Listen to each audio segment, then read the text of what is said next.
drugstore. Drugstore yan. Ayun ang 7-Eleven. Ito isa sa parlor na pinupuntahan ko na mahal. Mahal dyan eh. Pero maganda sa ano yung gamit nila. Kaya paminsan-minsan lang ako pupunta dyan. Pag nadadamage yung buhok ko, pupunta ako dyan. Sa Kateya. Tapos ayan yung 7-Eleven nga. Ayan yung mga bangko. Malalapit. Diyan yung kinukuha yung mga pension namin. Nakalagak. Pala mo marami.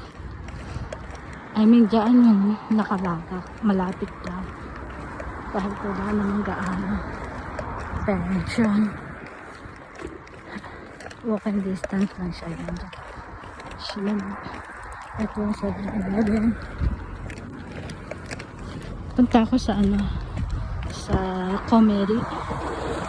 See you guys, Comeri naman tayo. Ayan mga restaurants dito.